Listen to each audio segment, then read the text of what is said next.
that in response to the attacks, he would be willing to reassess the ban on assassinations of foreign leaders. And I was wondering, would you support such a reassessment? The ban is an executive order, and we have not made such a reassessment, and I'll just leave it there. Mr. Jane? India has said many times in the past that Pakistan is harboring terrorism and there are training camps in Pakistan, and now U.S. officials, including a number of lawmakers here on the Hill, are saying that Osman bin Laden have his training camps in Pakistan, and because he's sending all his, running his empire or terrorism empire from Pakistan. So now, is it time now to go after those countries who are harboring terrorism really? Because how long can we wait, or how many innocent people can we kill? Well, I don't want to confirm what the Indian government may or may not have said. But as the president said last night, we will be directing our efforts not only against terrorists, but against those who do harbor and do provide haven and do provide support for terrorism. Jane? Deputy Secretary Armitage heads a task force with the Russians on Afghanistan, where the United States and Russia seem to share some interest. Can this be used as a platform in the coming days? Yes, we're planning to do that. In what way? As you know, it's a little difficult to travel right now, but we're looking at ways that he and Deputy Foreign Minister Trubnikov can pursue this. Yeah. Secretary, with a country like Afghanistan, with whom we don't have diplomatic relations, there's less leverage that we have against that country. What kind of things are you thinking of using now when you talk about going after the entire country? Is it food aid? How else? We haven't singled out any country to go after. What we're trying to do now is gather the evidence and the information so that we can make a judgment as to who is responsible for this act. And once we do that, we will go after that group, and we will determine what kinds of support they've been getting from what host countries or other supporting agencies, and we will go and deal with them as well. Mr. Secretary, there are some 25 organizations on the list of FTOs, the State Department's list. Should all those organizations consider themselves targets of this global campaign against terrorism? And secondly, when you speak to the Arab leaders, and will you be asking for specific acts of support, of material assistance in this campaign? On the first question, just the very designation that they have been put on that list of foreign terrorist organizations suggests that the United States will be taking action against them, and we just identified another one this week, the AUC in Colombia, and we take certain actions against them. It doesn't mean we go in and attack them with military force, but there are a variety of political and diplomatic and other and legal actions that you can take against them. With respect to conversations with Arab leaders, I'm sure I will discuss with them a full range of possibilities as to what kind of support they can give us of a political and diplomatic nature. I don't know of any other kind of support that I would ask for at this time. I might mention that in the context of my discussions this morning with Shimon Peres and Chairman Arafat, and also Prime Minister Sharon, I encouraged all sides to do everything they can to get this process of meetings started that we have all been waiting for Mr. Arafat and Mr. Peres to find an opportunity in the very near future to meet and not have protracted discussions about where to meet. It's more important to meet. So in this time of tragedy, in this time of heightened tension throughout the world and especially throughout that region, let's seize this opportunity to see if we can not start this process of meetings, this schedule of meetings, so that we can get to the Mitchell Peace Plan. So even while we are dealing with this situation, this crisis that is here in Washington and New York, we are also working on the Middle East situation and seeing if we can get that jump started. Yes.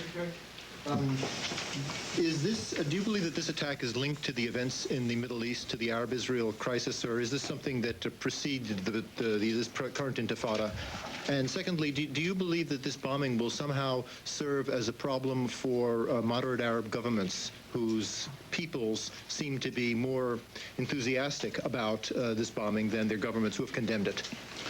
The governments have condemned it. I think that when it is realized throughout the region what a horrible act this truly was, I think it'll be sobering for the region. And I hope everybody will realize that no matter what you might think about the crisis in the Middle East, this is not the way to solve it. This is not the way to express your views about that by killing hundreds and thousands of innocent civilians. I hope that is sobering to anybody who has any civilized drop of blood flowing through their body and who believe in an almighty of some form or another. This is not the way you do it. There's no religion that would condone the kinds of action that we are seeing. And so I hope this will be a sobering experience for the world, and especially for those in the Middle East and in the Persian Gulf. Yes, Steve.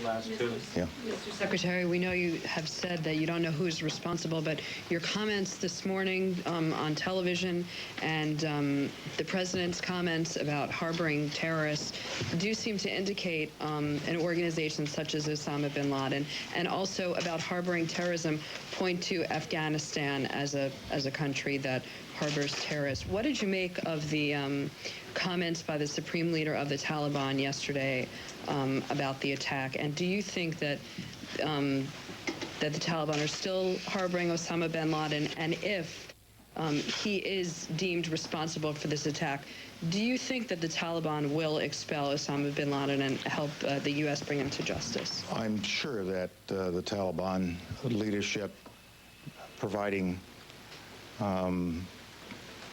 protection and opportunities and facilities for Osama bin Laden. But I don't want to get into the hypotheticals as to whether or not he is responsible for it. A body of evidence is being developed, and in due course we'll make an announcement, but I don't think it's useful to say, well, we are 50%, 60%, 70% sure it's this organization or that.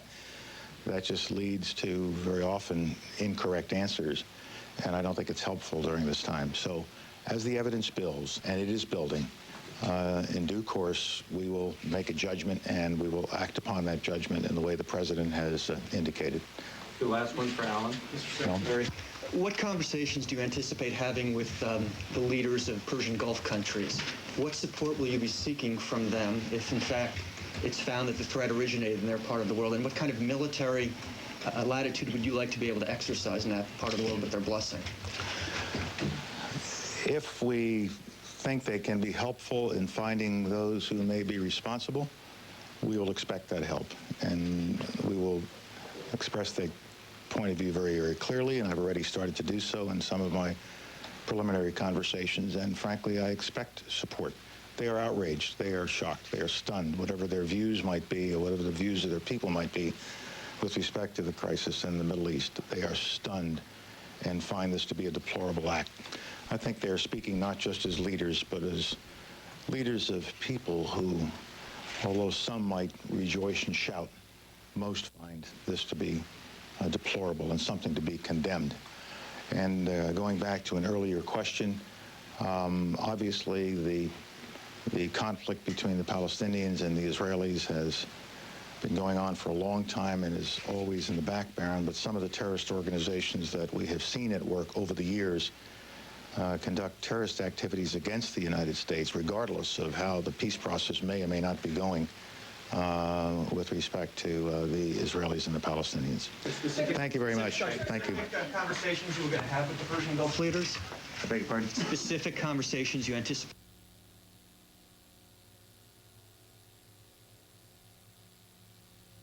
We've temporarily lost that signal, excuse me, with Secretary of State Colin Powell, but all right, we're going to take it back now to Fox News Washington managing editor Britt Hume in Washington. Britt. Linda, thank you very much. Just to reprise, if I can, a little bit of what Secretary Powell has just said. I think in what is giving the clearest indication we have yet to see of how this administration plans to proceed. You heard him speak of efforts to the Security Council resolution that was passed, of an effort that is underway to get NATO to pass a resolution, which, as he put it, would tee up a circumstance in which an attack on one would be perceived as an attack on all. That is a mutual defense pact, of course, NATO, which would mean that once the United States decides how this happened, that whoever was responsible for it, be it by a host or a perpetrator, would face the possible full wrath of NATO. You also heard him speak about the worldwide effort to organize a coalition against terrorism. This begins to sound and look very much like the kind of effort that Colin Powell was a part of, to build a coalition to fight against Iraq in the Gulf War. You heard Colin Powell say that they have not yet identified who it was who carried out this act. And you also heard him say, and this is important, that the Arab-Israeli conflict and the Palestinian situation is always in the background, but the terrorism has proceeded against the United States from some of these organizations, regardless of how that situation was unfolding, reflecting perhaps the belief by Colin Powell and the others in the administration that this is not an outgrowth of the Palestinian-Israeli conflict, but an outgrowth of an enmity toward the United States felt by terrorist organizations located in the Middle East. Now, someone who is very much a part of that coalition that I just spoke of, that Secretary Powell then at the Pentagon was involved in, is James A. Baker III, who was the Secretary of State under President Bush I, and he joins us now here in our studios in Washington. Mr. Secretary, welcome. And let me just ask you this question. Does this not begin to sound a little bit like the coalition building that you and your team engaged in? It does indeed, Britt, and I think that's very, very good, because it seems to me that most of the world is outraged about what happened, and most of the world would be, I think, ready to join us in a coalition designed to stop the spread of terrorism, because this was more than just an attack on the United States. This was an attack on free peoples everywhere. Now, does this not also sound to you as if, sir, that when the time comes and an identification is made, that the U.S., joined by as much of the world as it can get to follow it, would be engaged in what might be quite possibly extensive and serious military action, not only against individuals or terrorist cells, but possibly against states, particularly those who may not cooperate in the efforts to get rid of terrorism, root it out, branch and root, as you heard Colin Powell say? Well, it does sound like that, and frankly, I was very glad to hear the Secretary of State say that. We heard the President last night, as a matter of fact, say we're no longer just going to look at the people who commit these atrocious acts. We're going to look at the countries and/or peoples who harbor them and help them do it and help them train and that sort of thing. And I think if you're going to have an all-out fight against terrorism, if indeed it is a war, and it seems to me it is, then you got to employ all means that you have available. Mr. Secretary, you heard Colin Powell speak of difficult times ahead. Does this suggest to you that he is trying to prepare this country, while he did talk of life returning to some extent to normal, for the fact that life will not again be the same in this country for a long time, and that we're now embarked upon a new era and period in which, in one way or another, the United States will be on a war footing? Well, I think we have entered a new era. I think that happened yesterday. And I think really that's probably what the Secretary of State was alluding to. I think that is the fact. And I think we need a new approach to fighting that type of terrorism, and it's going to involve a lot of things, in my view, Britt. It's going to involve upgrading our intelligence capabilities, getting involved in the dirty, messy business of human intelligence, which the United States has pretty much stayed away from for the last 25 years. What do you mean? Well, I mean, our human intelligence capabilities have degraded significantly since the mid-'70s, when the Church Committee hearings were held, and somehow it was deemed to be really too ignoble for us to engage in the dirty, messy business of planting agents around the world in some of these cells and groups. But why? Because the first thing that they ask of a clandestine agent normally is, prove your bona fides by going out and murdering somebody. Well, that offended our sensibilities. But when you look at what happened yesterday, we have got to get a better human intelligence capability, and we've got to get better security arrangements at our airports, sad to say. You know, we haven't had a plane hijacked in this country in over 10 years, but we had 4 of them hijacked pretty damn successfully, unfortunately, yesterday. So we need to do some things there. I think we ought to take a look, a reassessment at the executive order that prevents the United States from assassinating terrorist leaders who might be responsible for these kinds of acts, and I can say that because I'm not Secretary of State. Secretary of State says that reassessment hadn't started, but I bet you at some point it will start. We are engaged in a war. Mr. Secretary, you've heard, you've gotten a sense from the events of the day and the remarks you may have heard from leaders of Capitol Hill on both sides of the political aisle, getting a sense of the political atmosphere here. What if President Bush were to, for example, issue an order revoking that executive order regarding assassinations? And what if he were to ask the Congress now for a major escalation in military spending? What is your sense of what the response would be at this time? I think he would get everything he asked for and then some. I think the American people are properly outraged. I think that they are going to demand retribution. I think that they're certainly entitled to it. And I think he would have uniform support across the board. Thank you, Mr. Secretary. It's always good to have you. Thank you for your insights. We're going to have to take a break here, but we'll be right back as Fox News coverage continues.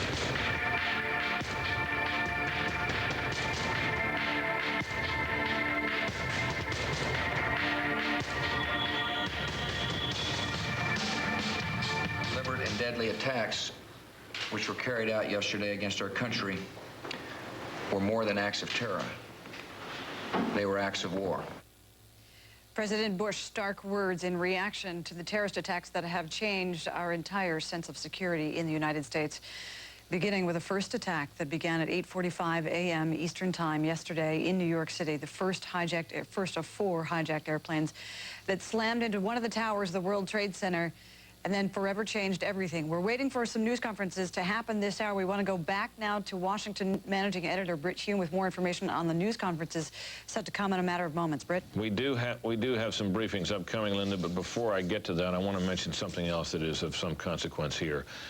Incredible sources, according to officials high in the administration, have given us to believe now that in addition to the Pentagon and the World Trade Center, that the White House and Air Force One were also targets of attacks or attempted attacks or planned attacks yesterday. Now, we know this about the White House, that the airplane that struck the White House was seen moments before it headed down the Potomac River and smashed into the Pentagon, flying very near and seemingly on a dead course toward the White House grounds itself. Of course, the president, as we know, was not there at that time, so that may very well be what's referred to by that. In addition, Linda, we've been keeping an eye on events in New England, and Rhode Island police have boarded an Amtrak train traveling through the state near Providence. No indication whether this has any connection to yesterday's attacks, but of course every bit of flurry, I should say, of police activity is something we watch very closely. Now, we are waiting for the briefing from senior officials of the administration that is about to begin any time now. We're not sure whether we can see a picture from the location of that, but we're waiting and watching for that to begin. Yeah, there it is. This is the Department of Transportation. And the Secretary of Transportation is expected to be accompanied by that's the FBI headquarters, and we're waiting for a briefing there by the Attorney General and others. The Secretary of Transportation has already issued limited permission for some airports to reopen to allow flights that were diverted to airports other than their intended destination to begin to fly under very tight and changed security procedures. So why don't I give it back to you while we await the beginning of this briefing and news conference at FBI headquarters by the Attorney General, among others. Linda? Okay, Britt Hume, we'll get back to you in just a moment. As soon as those briefings begin, we are also keeping an eye on Ground Zero, as it were, that area right outside the World Trade Center where they are still tending to the injured and they are still looking for people trapped inside. Correspondent David Lee Miller has been there since it began. David? Well, rescue workers have been working throughout the evening. This is a desperate race against the clock to save lives. We do not have an official figure yet how many people might actually be buried under the rubble, but they are desperately trying to get to the survivors. We have some videotape that was shot at the scene just a short time ago, and this is the most revealing look yet at exactly what is taking place at the location where the World Trade Center once stood. It is a grisly and a gruesome process. So far, we are told that 9 people have been found alive at the scene. The most miraculous story, that of a Port Authority policeman named John McLaughlin. He was on the 82nd floor of one of the towers when the building collapsed. He says he rode the debris to the ground, and incredibly, he only suffered 2 broken legs and some broken ankles, but other than that, he is fine. We're also told that 6 New York City firemen have also been found alive at the scene, but as many as 259 uniformed officers are still missing. And by that I mean emergency workers, police and firemen, some of those who first went to the scene moments after the tragedy occurred. Now, as for the area adjacent to the World Trade Center, the federal buildings, it is virtually an armed camp. We see APCs, armored personnel carriers, Humvees, military presence, the National Guard here with automatic weapons patrolling the streets. If you look further west to the West Side Highway, and that's where a lot of the debris fell, that area in Lower Manhattan remains a virtual ghost town. The electricity is still off. We are using battery-powered lights and generators, as are the searchers in their desperate search to find those who still might be alive. Now, getting information is also very difficult because authorities have using all their manpower to try and save lives. There is no command center in place, so we do not have a specific figure as to how many people yet are feared lost, but I can tell you that there are people down here desperately trying to find loved ones. They are filling out forms, being asked to come up with identification marks on their bodies, but so far we can only tell you right now that 9 people have been found alive. Back to you. David Lee Miller in New York City. David Lee, we'll get back to you in just a moment. Also an update, as Bruce Hume was reporting, there is now credible information that appears that this terrorist attack was far more ambitious than even what we saw, that in addition to the World Trade Center in New York City and the Pentagon in Washington, D.C., that apparently the terrorists may have also been targeting Air Force One and the White House.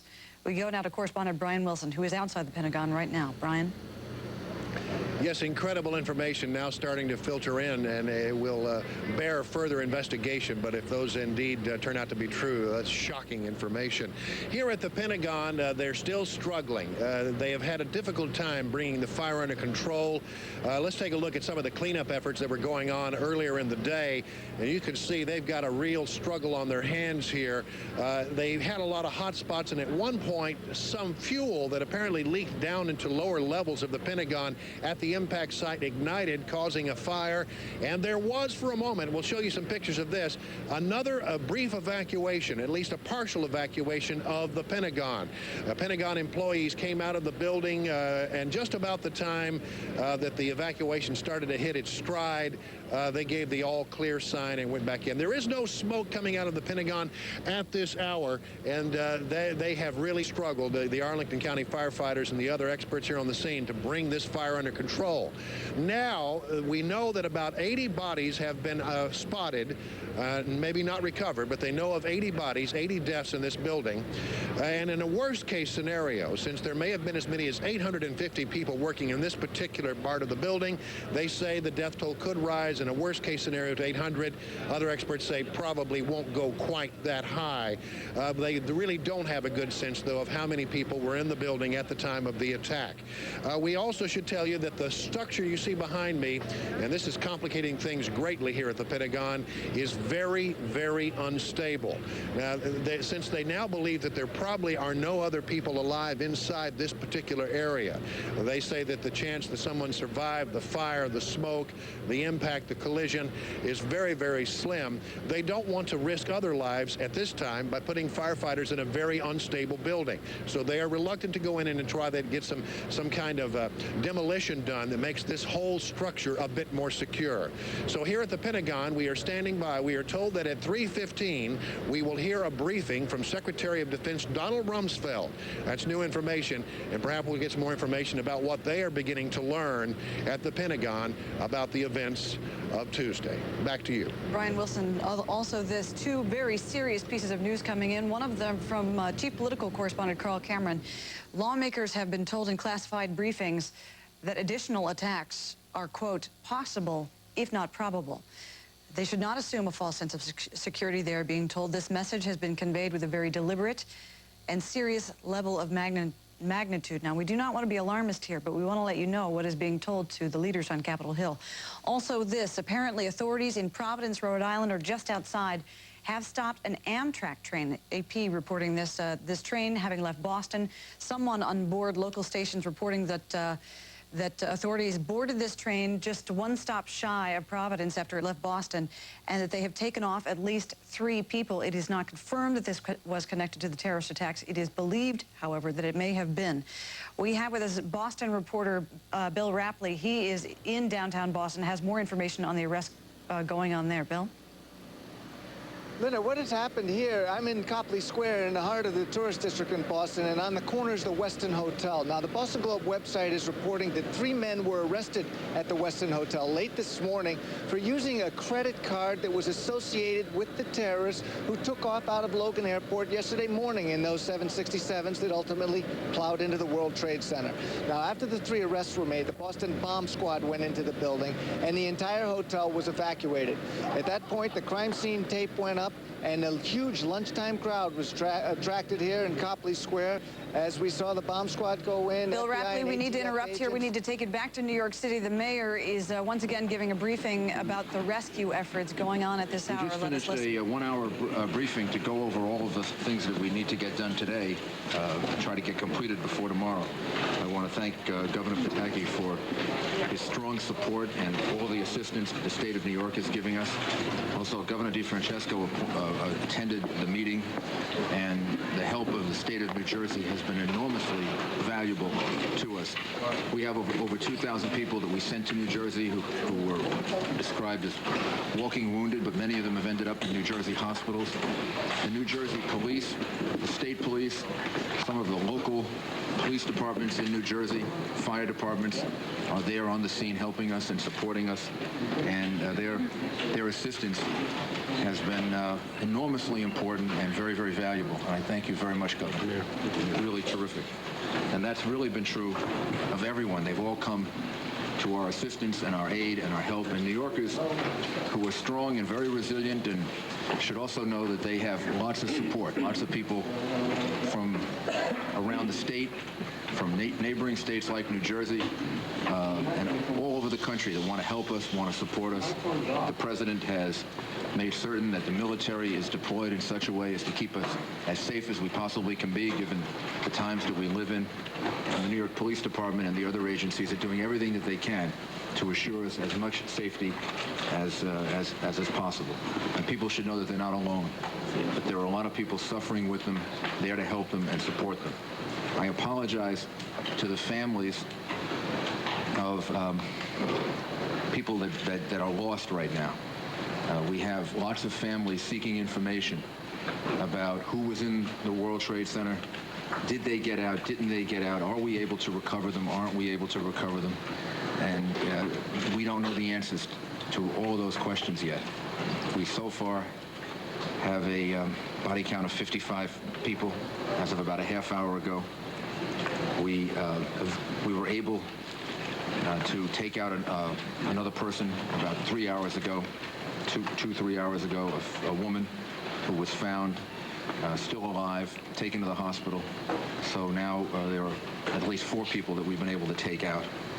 We're searching for others, and we'll try to get more information, and we'll try to do the best that we can to identify as many people as possible. But I really think this is the situation we're going to be living with for a while, which is we'll only know whether we save someone or recover someone's body when that actually happens. But we'll try to get as much information as possible. We have the airline manifests now. They're being kept by the police department. But if people check with us, the police department and the FBI can check the manifest, and we can get the information for you about whether someone's on the airplane. We would urge people to go back to normal as much as possible, to go to restaurants, go shopping, do things, show that you're not afraid, and show confidence in yourself and in the city. We'd also urge people not to in any way take any action on their own.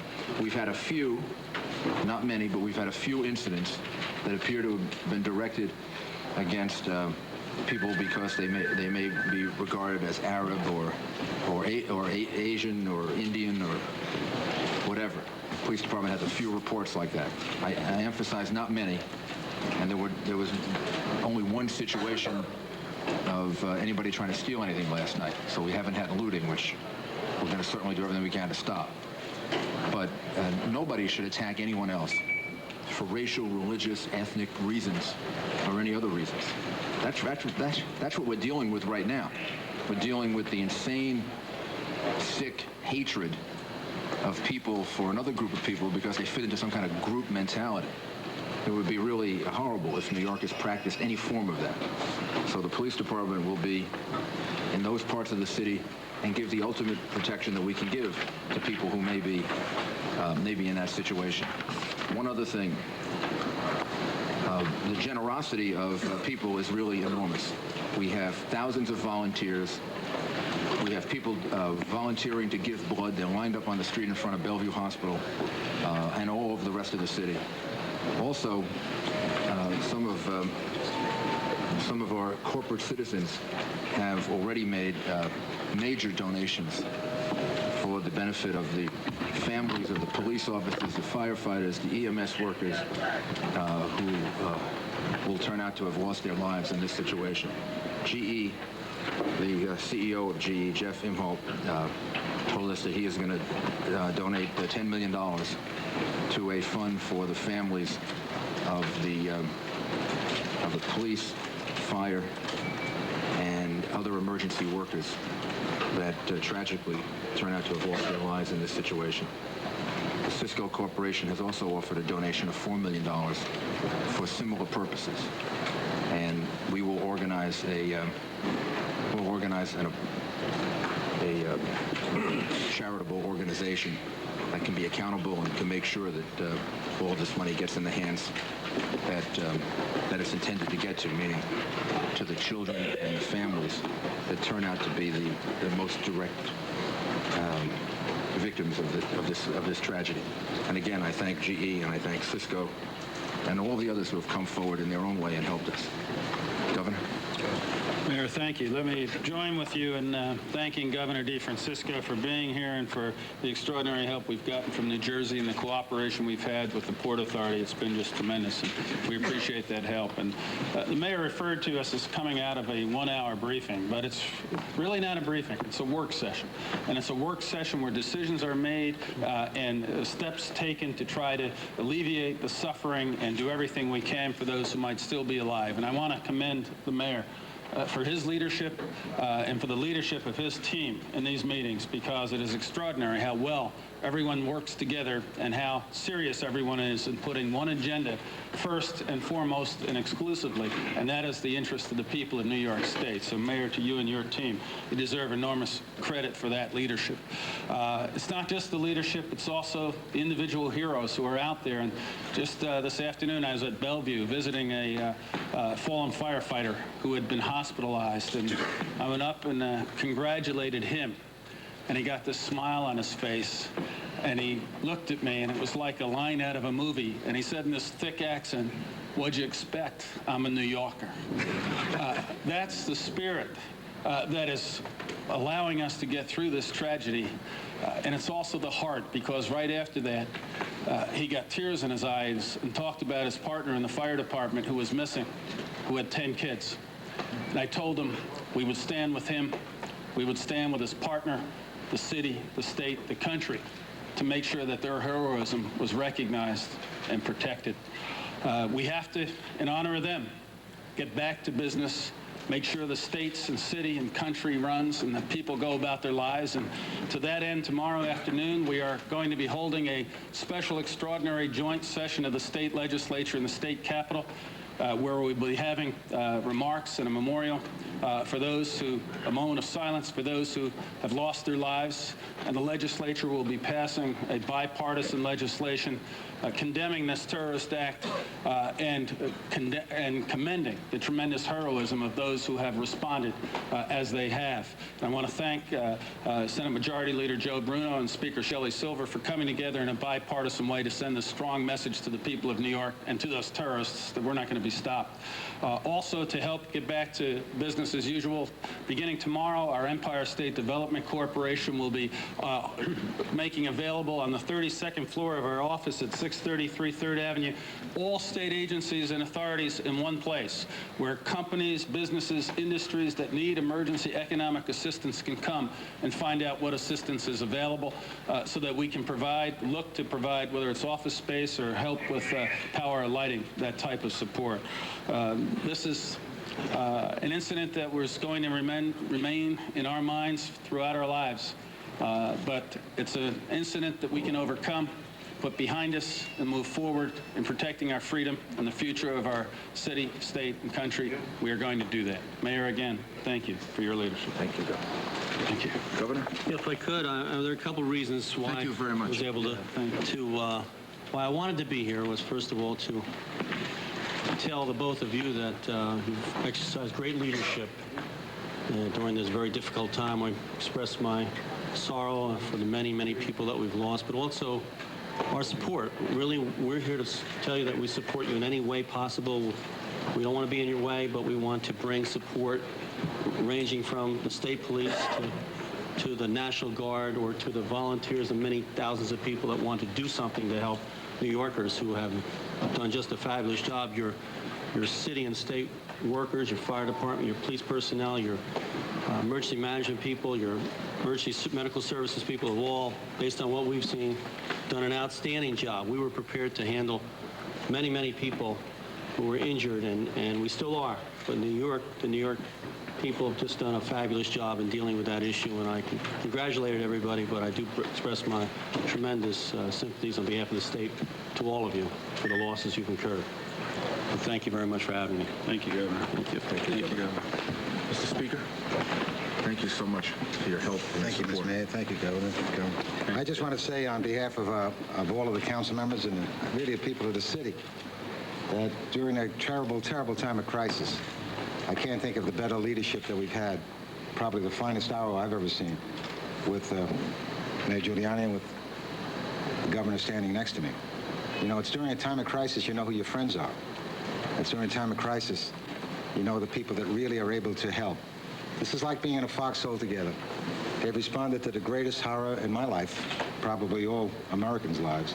Can't imagine anything worse, but I can't imagine anything finer than to see how New Yorkers have risen up to this challenge.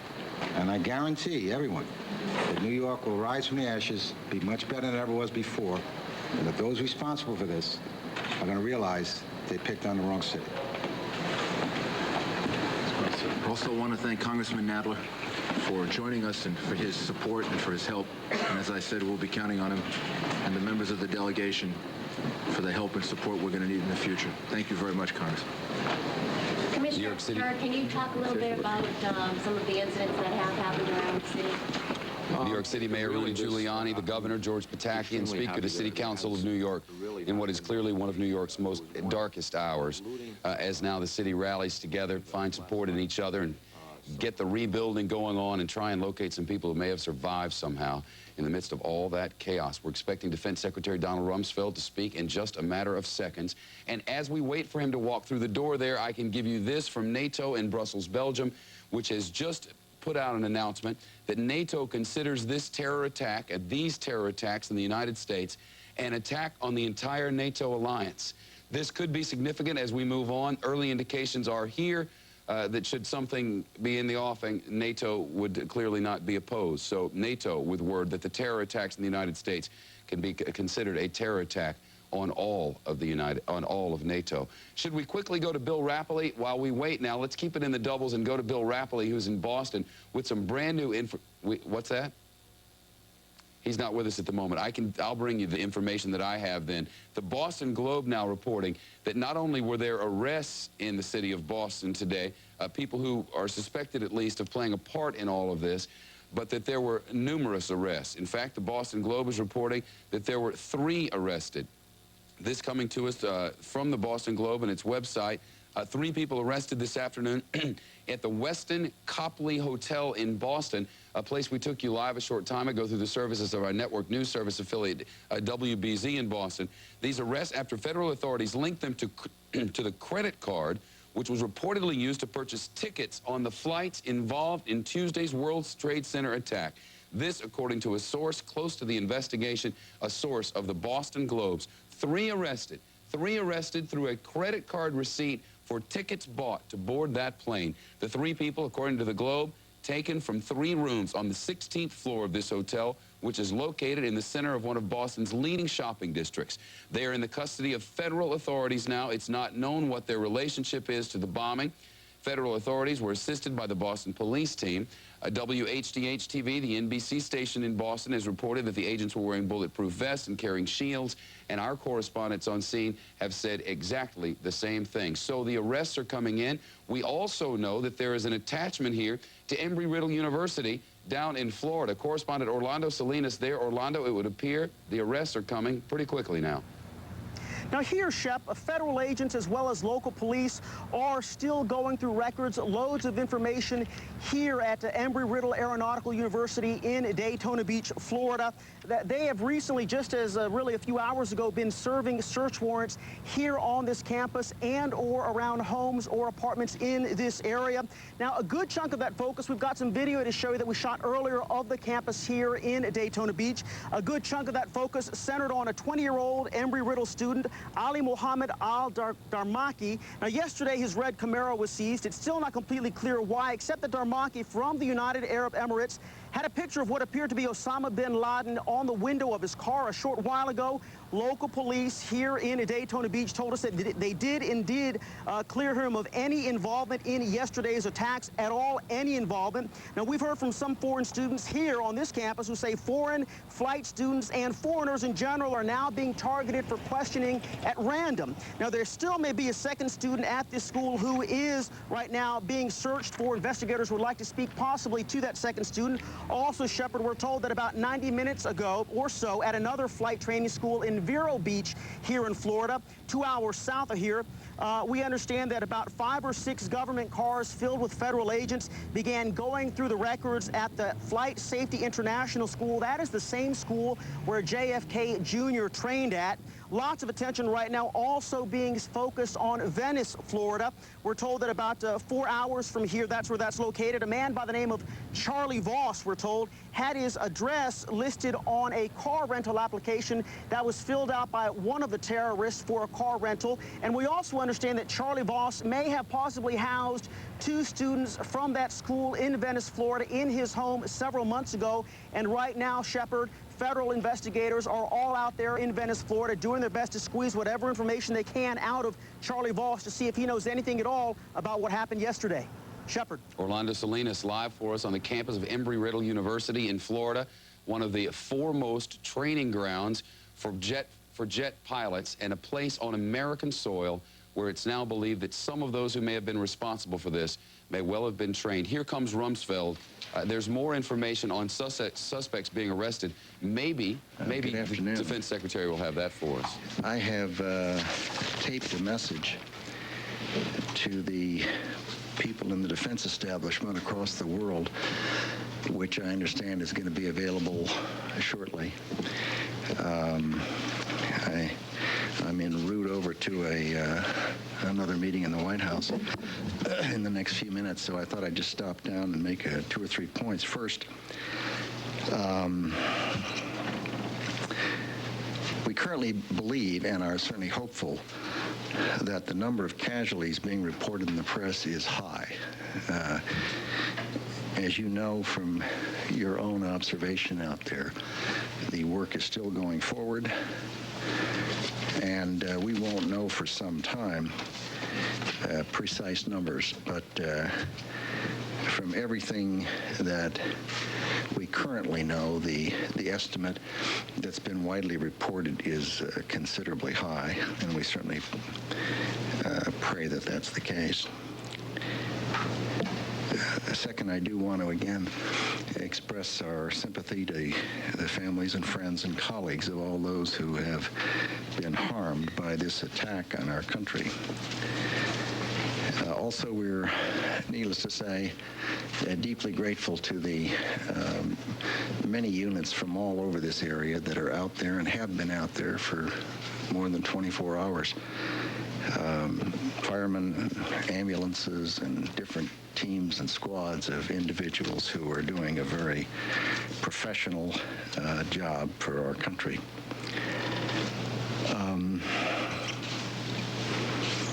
We are, in a sense, seeing the definition of a new battlefield in the world, a 21st century battlefield. And it is a different kind of conflict. It is something that is not unique to this century, to be sure, but it is, given our geography and given our circumstance, it is, in a major sense, new for this country. Finally, I'd like to say a word or two to the men and women in the defense establishment, most of whom deal with classified information. Since the end of the Cold War, there's been a relaxation of tension, and it's had a lot of effects. It's led to proliferation. It's led to the movement towards asymmetrical threats as opposed to more conventional threats. One of the other effects has been it has had an effect on how people handle classified information. And it seems to me that it's important to underline that when people deal with intelligence information and make it available to people who are not cleared for that classified information, the effect is to reduce the chances that the United States government has to track down and deal with the people who have perpetrated the attacks on the United States and killed so many Americans. Second, when classified information dealing with operations is provided to people who are not cleared for that classified information, the inevitable effect is that the lives of men and women in uniform are put at risk, because they are the ones who will be carrying out those prospective operations. And this is a message really for all the men and women in the United States government who have access to classified information. It seems to me that when they see or learn of someone who is handling classified information in a way that is going to put the lives of the men and women in uniform at risk, they ought to register exactly what kind of a person that is. It's a person who's willing to violate federal criminal statutes and willing to frustrate our efforts to track down and deal with terrorists, and willing to reveal information that could cause the lives of men and women in uniform. I think it's time for all who deal with that information to treat it with the care and respect that it merits. I'd be happy to respond to a few questions. Mr. Secretary, the casualty figure you referred to, I assume, is the 800 number that was provided by the Arlington County Fire Department. It is. And you say it's considerably high. We've heard from the military service. I hope and pray that it is. The military services, information from the military services indicates that it may be more in the neighborhood of 100 to 150. Is that closer to reality, or can you give some better guidance? We just won't know until we finish the work. The problem with trying to do roster checks with units, it may not include people that were connected with the heliport. It may not include people, contractor people. It may not include watchmen. It may not include work people who were working in the area. So it is folly to try to pretend that there's a number before there's a number. There is not a number, nor have we pinned down precisely how many people were in the aircraft who would also be in that. There are some in the Middle East who are saying that the United States does not have the belly to do the kind of response to this attack on the United States that this administration, previous administration, don't have it to go after them in the kind of way that they have to be gone after without any specifics whatsoever. Help us with the attitude that you go into this process with. Well, I guess time will tell.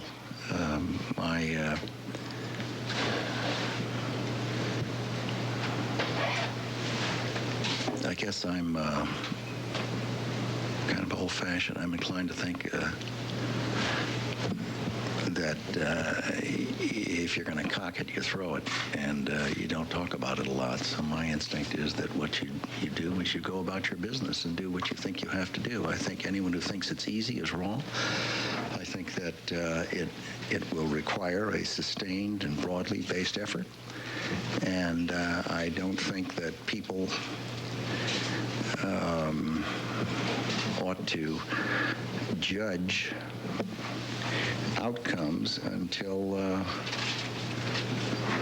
sufficient time has passed to address what is clearly a very serious problem for the world. And it's not restricted to a single entity, state or non-state entity. It is an attack on a way of life. The purpose of terrorism is to terrorize. It is to alter behavior. It is to force people who believe in freedom to be less free by altering their behavior and redressing a balance between freedom and security. Anyone who's ever been in a war zone, as I know most of you have, you know that when you walk out of a building, you don't walk out with your head high whistling. You look around the corner and see what's out there. And that's not the way Americans live, and it's not the way we want to live. Mr. Secretary, your comment, let me ask one. I was just cut off for a second, which I kindly left to my colleagues. So we're getting word from reporters at the White House, quoting Ari Fleischer, that the target of the 757 was actually the White House, and also Air Force One was targeted. Can you shed any I'll leave that to the White House.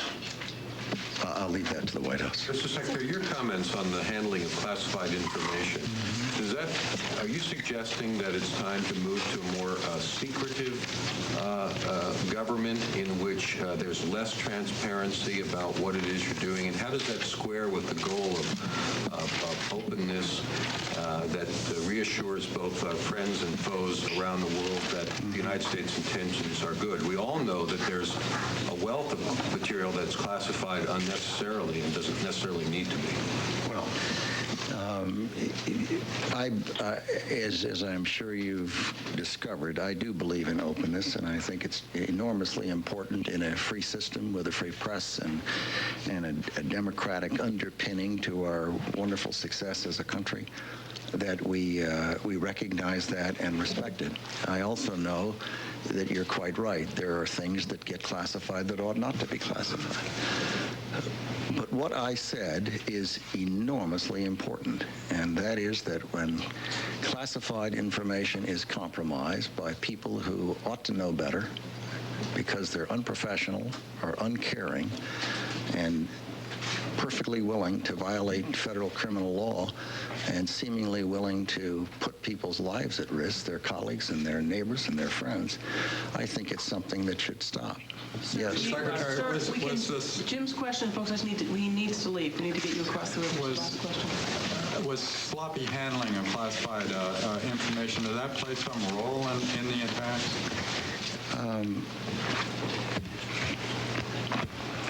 Not to my knowledge. Okay, sir.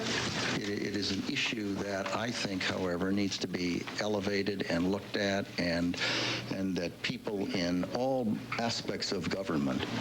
What's the catalyst? Why are you raising that today? Yeah, has it happened in the aftermath? It has been happening daily.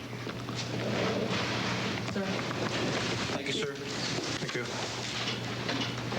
So Secretary of Defense Donald Rumsfeld stopping in the Pentagon briefing room, a building in which, and a room in which work has gone forward in the last couple of days, despite the fact that the building is on fire and continues to burn. The Secretary thanking people for the efforts that they had made and saying that we're on a new battlefield.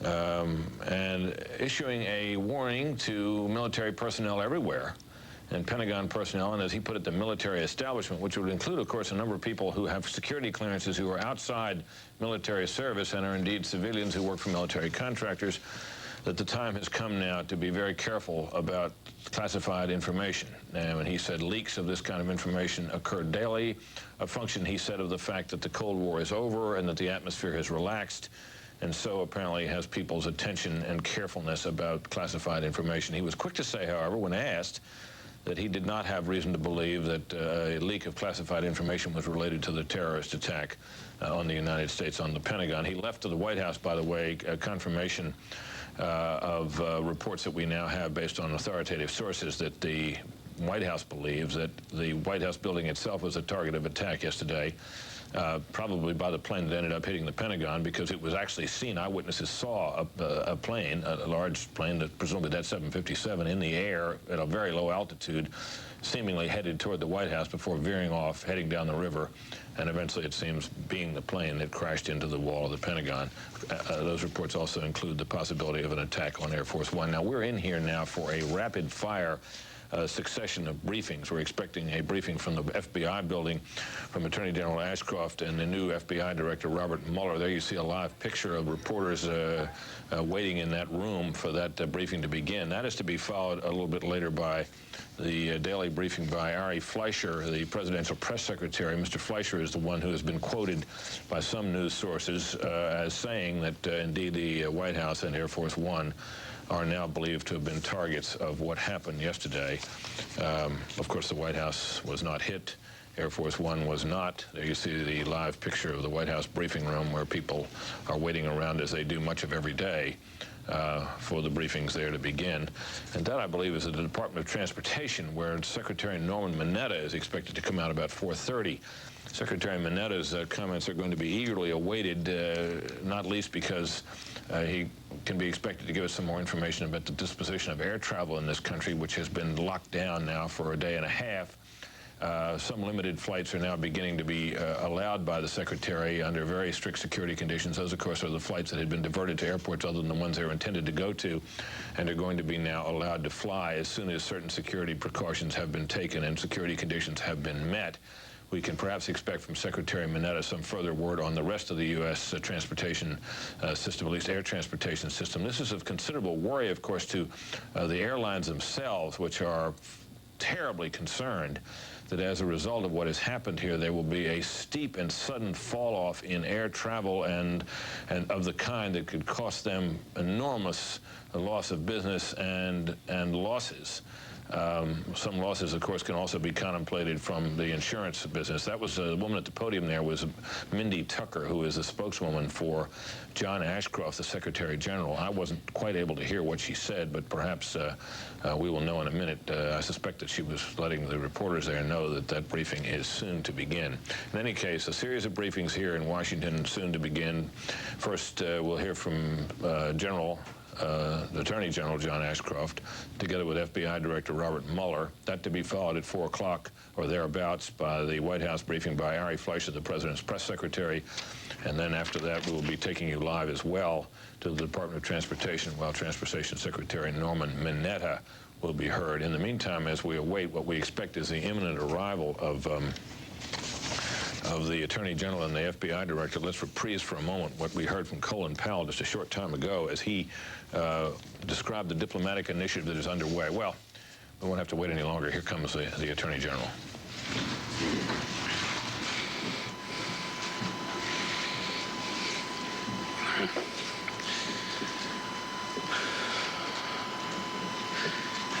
This investigation and recovery is a highly coordinated effort. I want to thank all of the federal, state, The local agencies that have worked tirelessly yesterday and today to help the victims of this act of war find relief and to help the United States of America locate the people who are responsible for these terrible acts of war. Immediately after the first report of a plane crashing into the World Trade Towers, numerous federal agencies coordinating with the White House mobilized their resources. Throughout the day, secure video conferences took place among the National Security Council, the Department of Justice, the Department of State, the Department of Defense, the Department of the Treasury, FEMA, CIA, the FAA, and other federal agencies. Both the President and the Vice President presided over a number of cabinet and sub-cabinet meetings and video conferences. Continuity of government plans were put into effect. Within the Department of Justice, our full resources were put into operation immediately. As I will explain in greater detail in a few moments, these resources have been deployed both to investigate this act of war and to assist victim survivors and victim families. But let me stress that this is not simply a Department of Justice effort. The response of the federal government across the board has been, I believe, from the President of the United States to the rescue workers, magnificent. I'll now turn to the information that the response we have been making has developed. I'll give you the information that we can give you. However, we will give you only facts that we can confirm. You may be hearing things that we have not told you, but some people have the luxury of speculating. We won't speculate, but we'll only give you confirmed facts.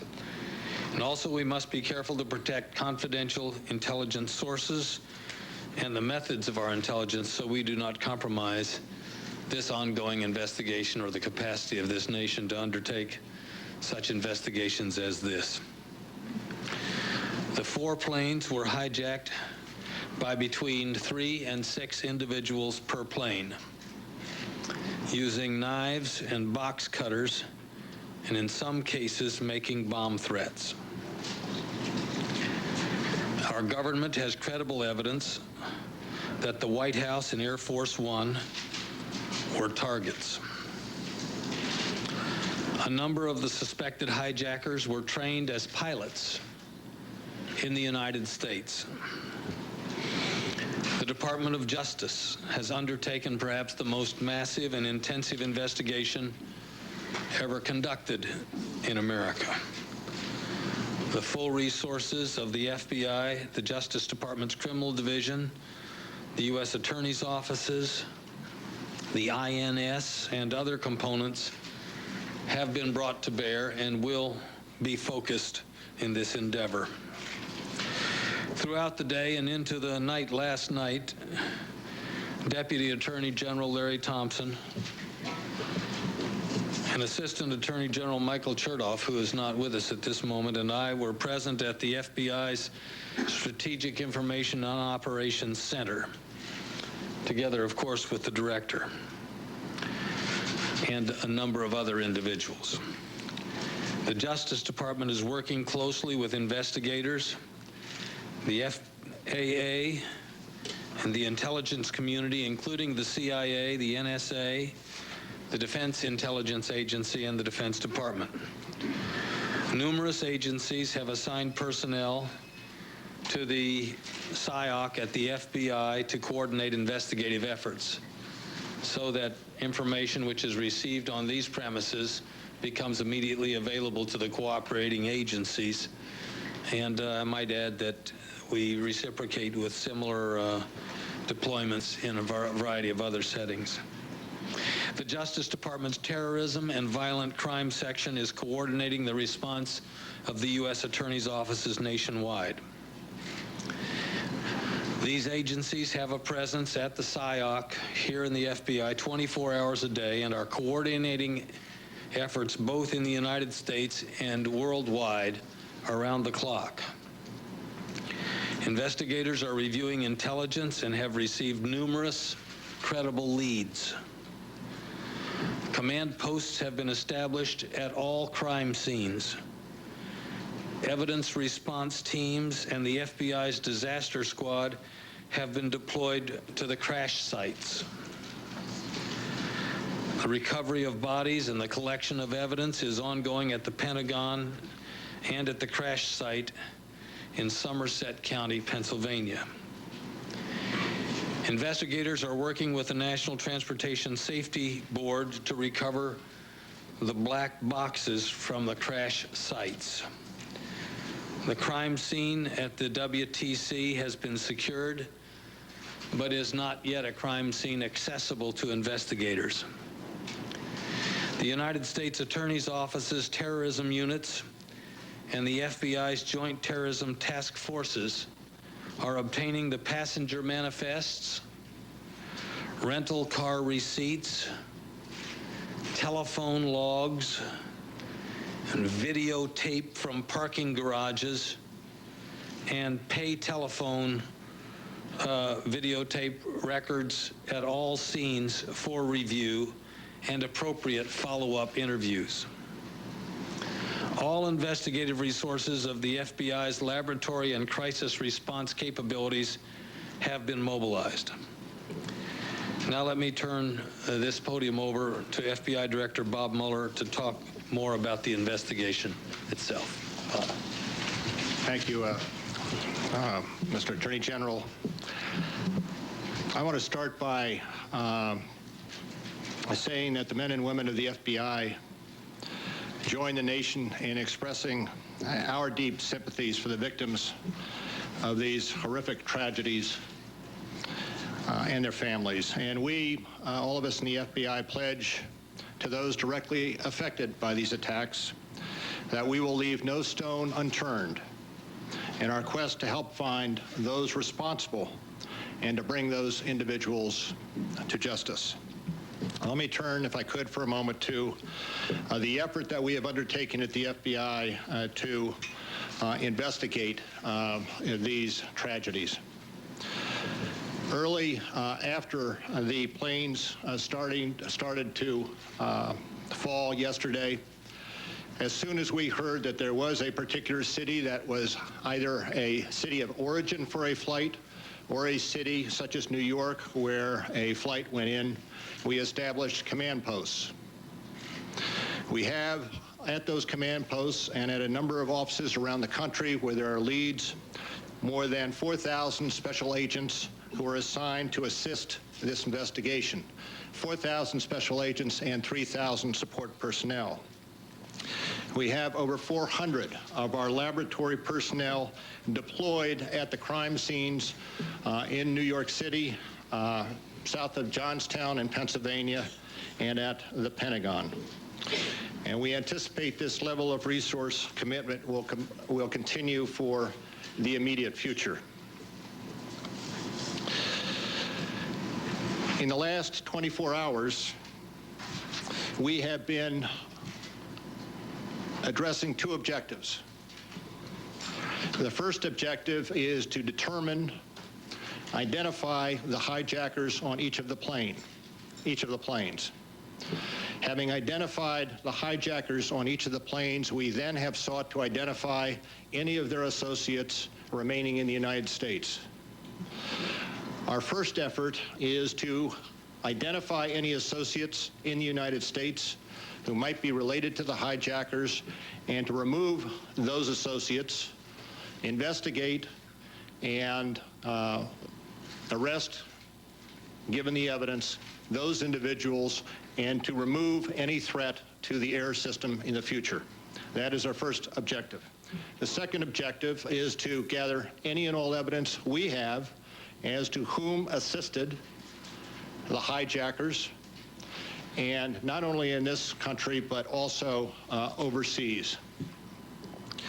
We have, in the last 24 hours, taken the manifests and used those as an evidentiary base, and have talked to many of the families of the victims, and have successfully, I believe, identified many of the hijackers on each of the 4 flights that went down.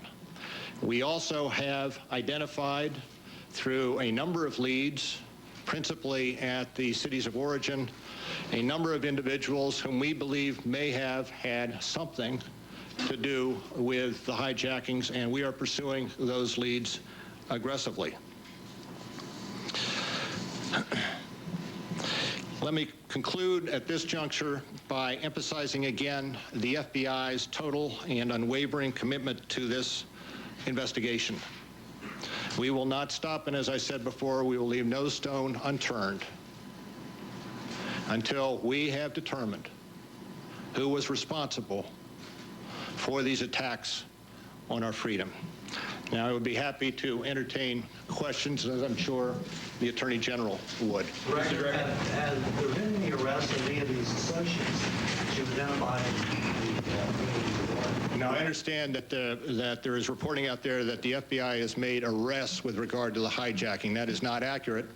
There have been occasions where we have interviewed individuals and come to find that the individual is out of status, and that individual has been detained on an immigration hold. But there have been no arrests relating to these hijackings at this point. People that you've talked to and the people that you've identified, are these people that have been under FBI's watch in the past relating to other kinds of terrorism activities, or maybe people who you're familiar with? As we identify names, there may be one or more individuals with whom we have information as to involvement with individual terrorist groups. We've seen activity today in Boston, Rhode Island, and in southern Florida.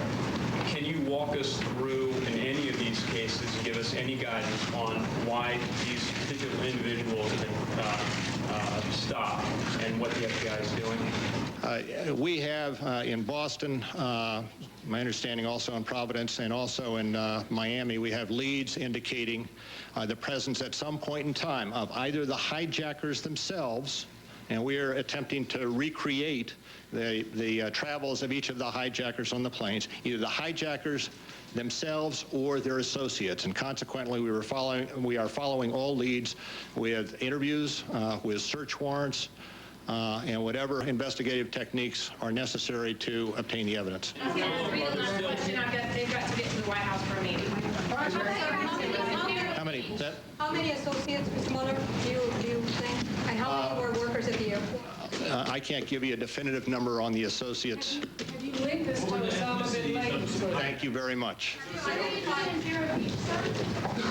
There you have FBI Director Mueller, who was joined earlier by the Attorney General, outlining what is being described as the most massive and intensive investigation ever conducted by the Justice Department.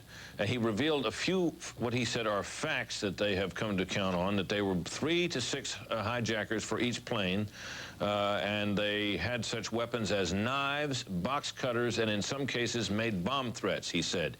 He confirms what we have been hearing from other sources, that White House and Air Force One were, according to Mr. Mueller, targets of yesterday's action, although obviously neither of those entities was hit, and that the hijackers, some of them, were trained as pilots in the United States. Mr. Mueller portrayed what appears to be considerable progress so far in the investigation, saying that they believe they have identified many of the hijackers, and in some cases, others who may have had something to do with the hijacking as well. We, of course, have been covering this afternoon, considerable flurry of activity up in New England. You saw the scene outside the Copley Plaza Westin Hotel there in Boston, where police had descended and according to some reports, arrested several people. No arrests, said Mr. Mueller. There's an FBI news conference going on in Pennsylvania now. We're going to join that as we await the beginning of Ari Fleischer's briefing at the White House. Let's listen. Need for information in terms of the specifics, the capabilities of the items shown here. Feel free to call the NTSB at their headquarters at 202-314-6100. Again, we're looking for human remains, aircraft parts, the black box, and other items of evidence. I want to take some time to express our gratitude to representatives of the Salvation Army and the American Red Cross, as well as other organizations who provided us with support here on site. As you can imagine, we're working long hours to try to address this issue of the processing of the crime scene. Again, for information regarding attacks that occurred in New York and Washington, you can call 866-483-5137. If you have any information to provide to us, you can call the FBI Pittsburgh office at 412-471-2000 or go to ifccfbi.gov. At this point, I'd like to defer to the Lieutenant Colonel who will speak to United Airlines. This morning, a number of you had inquired about United Airlines, and the response from the United Airlines is that their communication through the media would be, or to the media would be from Agent Corvington of the FBI. However, there are a couple of numbers that I want to give you. The United Airlines contact number in Chicago is 847-700-5538. They also have a website, www.united.com. The United Airlines contingent has a facility at Seven Springs Resort, which is nearby here. They will have a media room for families who come to this area and opt to talk to the media. The phone number at Seven Springs Resort is 814-352-7777. You are listening to an FBI presser that has been going on, one of many today, trying to sort out the details of who was responsible for what in the greatest calamity ever to hit the United States of America. A day after the fact, still a lot of questions. Who prompted this attack? Who was behind this attack? And now, how to respond for those who were. Consistent with what it has been.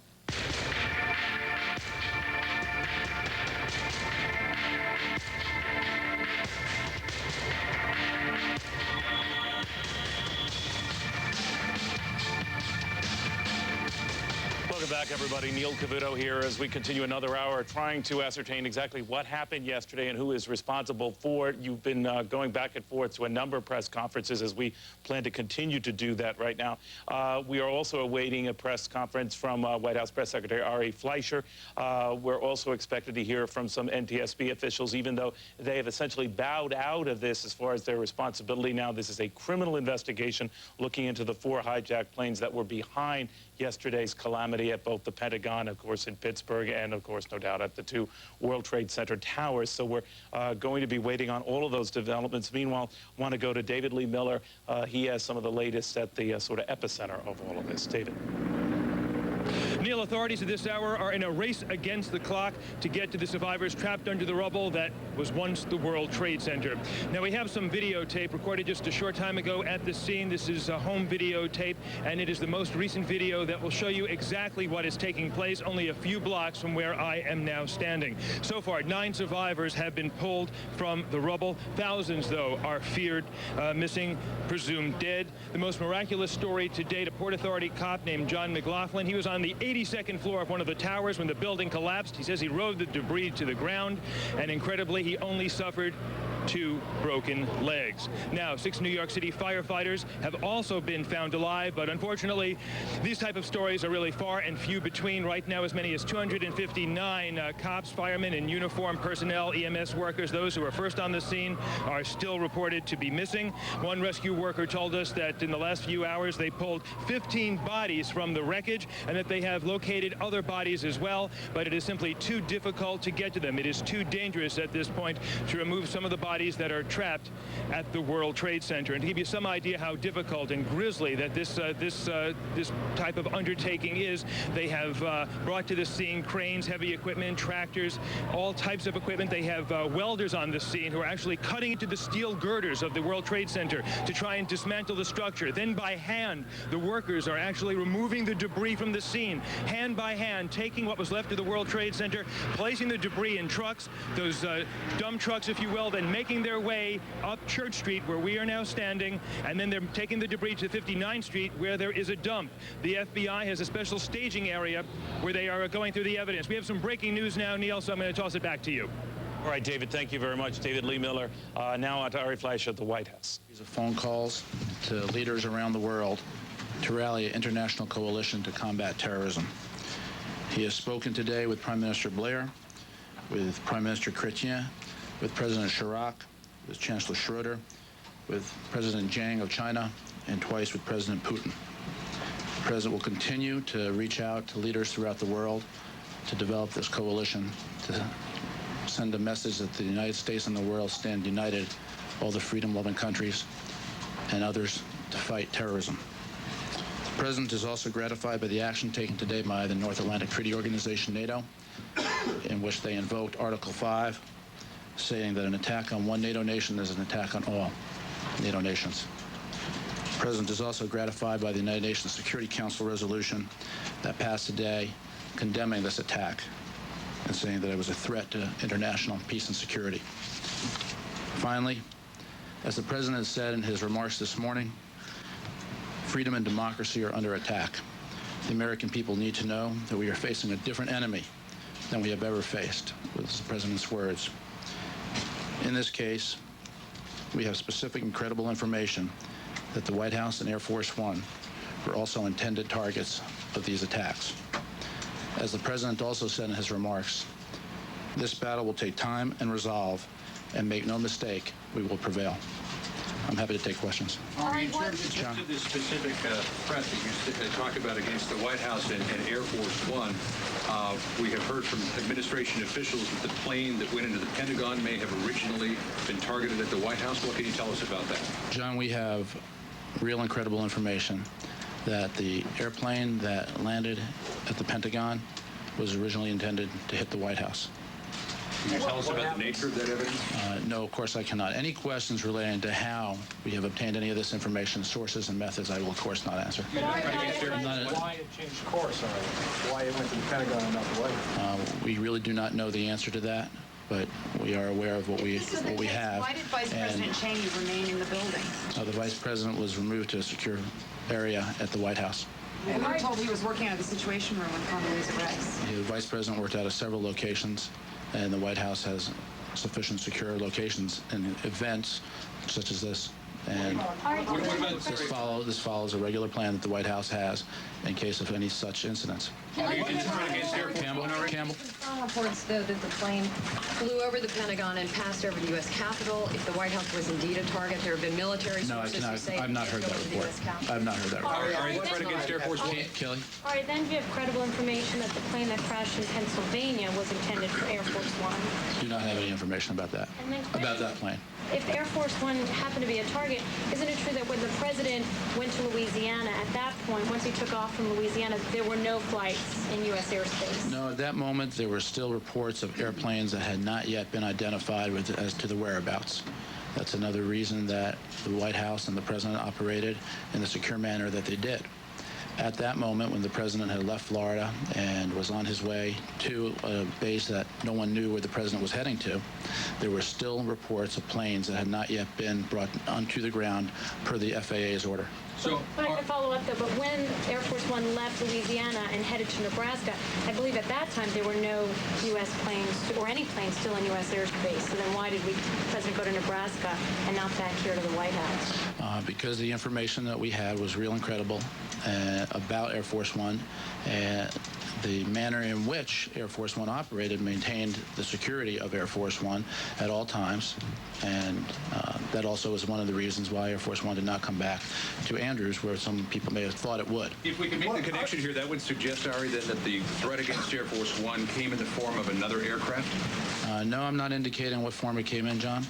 And it will not. Time did the White House get this information? On the flight from Sarasota to the first location.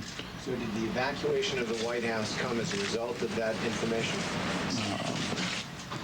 That's a detail that I'm not going to get into, Terry, but all appropriate security precautions were taken. And then on the subject of rallying this international coalition, does that indicate that the president would wait or try to get the support, either operational support or political support of other nations before responding to these attacks? Well, I'm not going to indicate anything about, speculate about any type of response. You've heard what the president said, and his words speak for themselves about America's resolve. However, as I indicated in my opening statement, the president is very heartened as a result of the world reaction and the solidarity that the world is showing at all levels in so many nations toward what has happened. And the president is going to continue to talk to leaders around the world as he builds his coalition. Did the president secure the support of President Zhang and President Putin in those phone calls? Let me try to give you a little more specific information on each of those phone calls. The president, as I indicated, spoke twice with President Putin, once for 5 minutes, the second time for 7 minutes. The president thanked President Putin for his call and for the message of condolence that President Putin sent yesterday. President Putin informed President Bush that he had signed a decree that there be a moment of silence at Russia and throughout Russia at noon tomorrow, with flags at half-mast to express the outrage and solidarity of the Russian people with the American people. The two presidents agreed that they would work closely together in the coming weeks to fight those responsible for yesterday's acts of terrorism. The president's phone call with President Zhang of China lasted for approximately 10 minutes. President Bush thanked President Zhang for his condolences and concern for the American people as well, and the two agreed to work together also to combat terrorism, which is another indication, as I mentioned, of the coalition the president is seeking to form as the world unites in the fight against terrorism. All right, will that coalition look at all like the Persian Gulf Coalition? Is he reaching out to Arab nations as well? The president is going to continue to have conversations throughout the world, and as you know, Secretary Powell has too, talked to many people, and I will try to keep you informed of the conversations the president has. But is it right that the president has not yet reached out to any Arab nation leaders? I'm going to try to do my best to keep you informed, but this is a process, and the president is going to continue to make phone calls. The president is, as you know, he has a meeting this afternoon with the security team. Following his meeting with the congressional leaders late this morning, the president had lunch with the vice president. He made additional phone calls. He has a meeting with the security team today, and we're going to keep you informed of all the information we can about the president's phone calls and activities. Given the scale and the level of killing in these attacks yesterday, can the president assure the American people that the response will be commensurate with that? I'm just not going to speculate about the response. You have what the president said about how the United States will prevail. But I'm not going to go beyond that. I'm not going to speculate. And I leave it at that. Can you say how close the U.S. is to knowing who is responsible for the attacks? The United States is in the process of gathering all the facts about this matter. The full resources of the federal government at all levels have been dedicated to this, and we will continue to gather those facts and ascertain all the information available. Follow up, has there been at least early consideration of possible U.S. responses, or is the U.S. government not at that point now? Again, I'm not going to speculate on that. Jim? Yeah, what is the practical effect of invoking Article 5 NATO that it's an attack against the entire alliance? It is a message of solidarity with NATO, and I'm not going to go beyond that in terms of anything else that has a practical effect. It is highly unusual, if not unprecedented, for NATO to have taken this step. It does suggest a unified military response, though. I think it suggests a unified response, and again, anything dealing with anything military, I'm not going to speculate about. But Ari, when you talk about coalition, it implies that you're looking for some sort of tangible support from other nations, not just words of support. Is that a way to look at it? Well, this is a moment for the world to stand up to terrorism, and President Bush is very pleased with the reactions of leaders around the world. This is an opportunity for the world to stand up to terrorism, and that's how President Bush sees us. Ari, is the White House going to make an open-ended request to Congress for funding, or is there going to be a figure given to Congress? No, Keith, the President thinks it's important that this not become an open-ended request. The President, and by the way, the meeting with the congressional leaders today, bipartisan congressional leaders, was a very important and stirring meeting of patriotism. The outpouring of support, shoulder to shoulder, regardless of anybody's political party, was wonderful, it was impressive, and it should make every American proud. The President will continue to work with Congress, but he does not think that it should be an open-ended commitment. So just to follow up, is there going to be a specific request given to Congress today or tomorrow for a specific amount of funding? Yeah, we're going to work with Congress on the specifics of it, and as soon as we have something to announce, I will announce it or provide the information to you.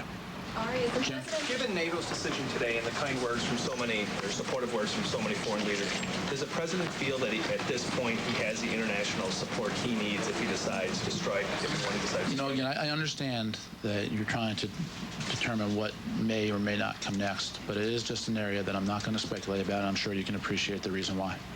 Can I just go back to the threat on Air Force One?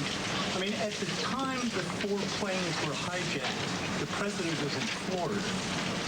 If you have a threat to Air Force One, it seems as though you're raising an additional threat that perhaps we don't know about. I'm sorry? Raising an additional threat that you don't know about? Some other action that was going on. I mean, obviously the 4 planes that we know were hijacked, clearly, I mean, we're no threat to Air Force One. There was real and credible information that came into the White House, and that is the reason why the White House, Air Force One, took the actions that it took in accordance with all existing plans. And that also included yesterday, as those who traveled with us knew, that we were not going to indicate where Air Force One was heading to. All right, involving one of those planes, one of those 4 planes, Ari, is that where the credible threat, or can you say, are we talking about something totally different? You're asking me, in essence, what the source of information is, and I think the American people... No, how have we accounted for those 4 planes and what their targets were? Is there, which, by deduction, you would assume there is something else that we're talking about targeting Air Force One. Can you make that assumption? I'm not going to lead you any further as to speculating about what was the nature of the threat to Air Force One. But as I indicated, and I'll say it again, it was real, it was credible. Planes that we have accounted for. I'm just not going to speculate about the nature of it. All right, can I ask you this question? Was the President's original destination upon departure from Sarasota Andrews Air Force Base? Again, I'm just not going to get into those type of details about Air Force One's operations and its locations in this context. It was your intention to return to Washington. But suffice it to say, if people suspected that the likely location of a return of Air Force One would be to Andrews Air Force Base if the President were returning to Washington, it would be wise and in the interest of the country for Air Force One not to return to a location that would have been predictable. All the fingers are being pointed at Osama bin Laden in Afghanistan. He's being helped by or supported by Taliban and bases in Pakistan. So are we talking about now going against Afghanistan or Pakistan? And if it happened, then it is all in the name of Islam. So is it time now for the United States not to wait anymore, that more innocent people will be killed in the name of... I was asked earlier about who we believe is the source of this, and I indicated that the United States continues to gather the facts about that information, and so your question presupposes the answer, and I'm not prepared to do that. Jim? Surely investigators have uncovered reams of credible information that you've chosen not to release. Why did you decide to release this information to us today? Because just as the President said in his remarks this morning, and I'm quoting from the President, the American people need to know that we are facing a different enemy than we have ever faced. And the President, having said that, thought it was appropriate to let the American people know the lengths to which those who perpetrated these terrorist acts were prepared to go in an attack on our nation. Were there any other targets that we don't know about? These are the only ones that I'm aware of, Cameron. In terms of the President's language... Terry, and then we'll come back to John. Is the President satisfied, and should the American people be satisfied with the performance of the intelligence community in this country, given what happened yesterday? The President believes that the intelligence community and the nation's military are the best in the world. And clearly, something yesterday took place in New York that was not foreseen that we had no specific information about.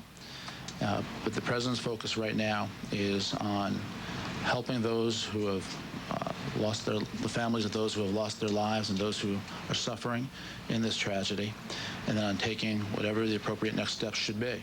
Does he want to know what went wrong? Has he asked to find out where the gaps were? I think at the appropriate time, the president will ask all appropriate questions, but the president is focused now on getting help to those who need help in New York, here at the Pentagon, and on to talking with his national security team about any appropriate actions. Ari, in terms of the president's statement this morning that this was an act of war, was it the realization that both the White House and Air Force One were targeted that elevated his language to talk about an act of war?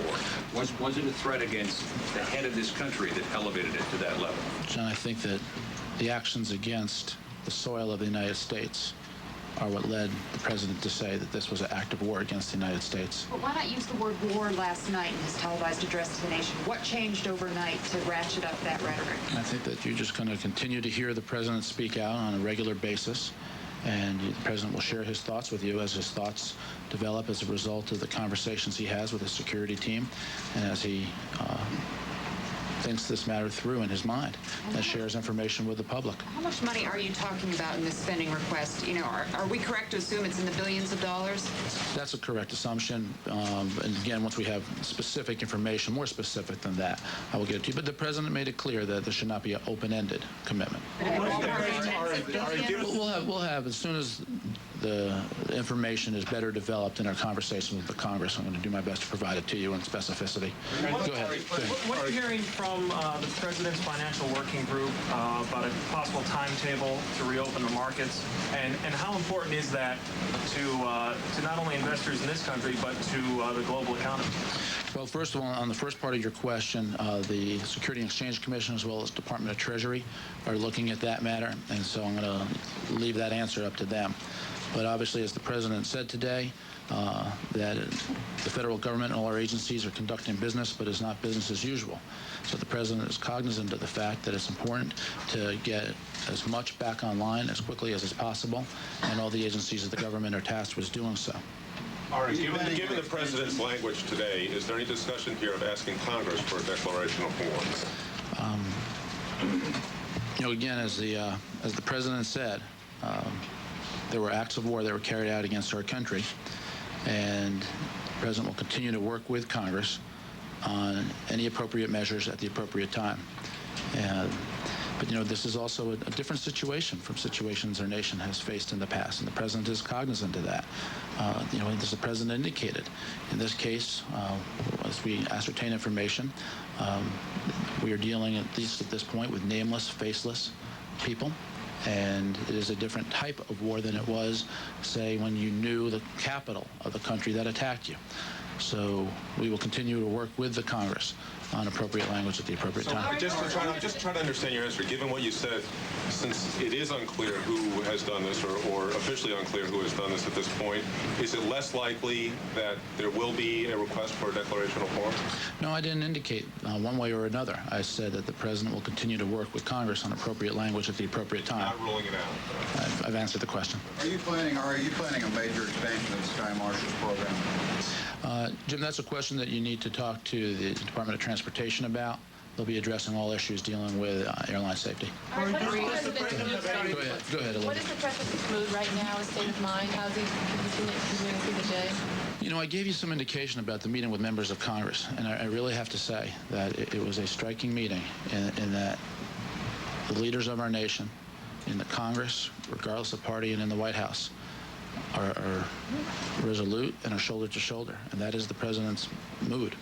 I indicated yesterday that the president is determined, and I think that is still a fitting description of the president. There are administration officials who are describing him as more angry than they've ever seen him. Do you see that? I see him as determined. There's no question that the president has strong thoughts and strong feelings, but the president also is focused on this matter in a way that, you know, again, I just go back to the meeting he had with the members of Congress. He is focused on rallying our nation, on helping those who need help at this time in New York and at the Pentagon, expressing his sorrow to the families involved, and on ascertaining all facts and all information so that the United States can and will do the right thing. Ari, has he heard from or reached out to former presidents for advice, for counsel, for support?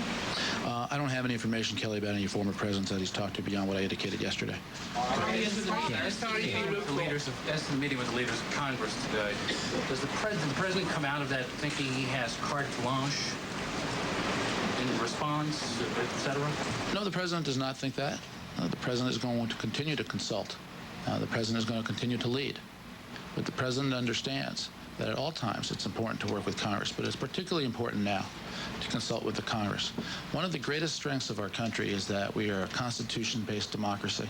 Our Constitution and our nation have survived acts of terror and attacks on our nation before. And the president knows that the strength of our nation comes from that Constitution, which gives an important role to Congress. And he will continue to consult closely with Congress and its leaders. Ron? Threat to Air Force One, are you really saying that this was an assassination plot that either went awry or was thwarted by our reaction to U.S. reaction? Ron, I'm not going to speculate about that. I'm just going to share the information that I shared about what the targets were, and I think you can draw your own conclusions. Let me ask you about the idea of a willingness to attack those who host terrorism. Is this a change in the U.S. policy for how we treat these countries who may not have participated in the act, but may have known that these terrorists were in country? Is this a change in U.S. policy, and if so, where does it come from? Well, I don't know if this is a change or not. Of course, given the fact that President Bush has been in office now for 9 months, this is, I think, an example of how President Bush is going to address this in a resolute manner. The president's words speak for themselves about what he said and why he said it, and everyone should be clear about what the president said. Ari, Go ahead. The president's outspoken about his religious faith. Can you tell us if he's had any conversations with pastors or religious leaders over the course of events the last 2 days? Yeah, I have not asked him that, so I do not know. He quoted the Bible in the speech last night. Right. Is it safe to assume that his religious faith is sustaining him during the crisis? I think it's fair to say that in all things, the president's religious faith sustains him, particularly at a time like now. Ari, you did Go ahead, and I'll come back on it. Before this occurred, the Congress and the president were at odds about the budget and about spending this year. As a result of this patriotic meeting today, does the president have any reason to believe that that will be resolved more easily? Well, I think there is no question there is a real sense from members of Congress and the president about the importance of working together on all issues. And as always, the government, the president, all agencies will continue to work closely with Congress, and there'll be other important issues that get addressed as this international issue gets addressed. Helen? Will the president have to dip into Social Security surplus to get for these terrorist funds? And one unrelated question, how can you declare war against a nation when you don't know the nation involved? Well, that's one of the answers I gave earlier when I was asked that question about... Against an individual, surely. And that's why I indicated that we continue to work with the Congress on appropriate language at the appropriate time. But as the president has said, that this is a nameless, faceless act at this point. And so that's where the president is on that. As for Social Security, again, the fiscal year will end on September 30th. We'll have more specific information at that time. But clearly, the situation has changed. But the president was always going to be mindful of the economy, always be mindful of the need to help our nation's seniors. And that's another reason it's so important that the government is up and functioning. Seniors are receiving their Social Security checks. And as the president said, it's not business as usual, but the business of the nation and the government is going on. Go ahead, Helen. Does he feel he has to have a declaration of war to go after known terrorists? Absolutely classic White House briefing. There are times when it is the job of the White House press secretary to add practically nothing, if anything, to what the president has said. The president has spoken this day in words that were obviously very carefully chosen. He did use the phrase, as was noted in several questions there, act of war. And Mary Fleischer, as you saw, was asked to elaborate on that and its implications, which he very carefully declined to do. He did enumerate the conversations that the president had with other world leaders, principally the heads of state of the members of the National Security the UN Security Council, which is obviously a very important organization to work with and through if you're seeking to build what Colin Powell described as a worldwide coalition against terrorism in all its forms. But on this day, the news was made first by the president this morning, later by Colin Powell at the State Department, and then subsequent to that, by John Ashcroft and the new FBI Director Robert Mueller at the FBI headquarters. And you saw the White House reporters trying to get a little bit more news from Ari Fleischer and not having a little luck on a day when they wanted to let the president make the news. That concludes it from here. We've got other briefings to come, but for now it's back to Neil Cavuto in New York. Neil? All right, Brett, thank you very, very much. I want to quickly go to Jerusalem now. Jennifer Griffin keeping an update on Middle East reaction to this, particularly among the Israelis. Jennifer, what do you have for us? Hi, Neil. It's been a day of mourning here in Israel. The Israeli government called the day of mourning to show solidarity with the American people. They also have taken very serious security measures. They closed their borders, and only El Al, the national airline flights, are allowed into the country. The pictures you're seeing now are of Palestinians celebrating yesterday in the streets after hearing news of the attack on America. Palestinian leaders here have been have come out very strong in distancing themselves from those celebrations, if you will. There were about 4,000 people in the streets in Nablus. Yasser Arafat's personal security services actually threatened cameramen who shot these scenes because they were worried about the PR that they would be getting from this. Yasser Arafat went on his own PR blitz today. He actually donated blood to the Americans hurt in the attack. He'll be sending that to the United States. Also, the Israeli Mossad has offered to help Israeli intelligence in any way they can. Right now, sources here are telling us that the Israeli intelligence community suspects that Osama bin Laden, the Saudi billionaire exiled in Afghanistan, is behind this attack, and that in the past, Israel has not been a target, but now they feel they are. Neil?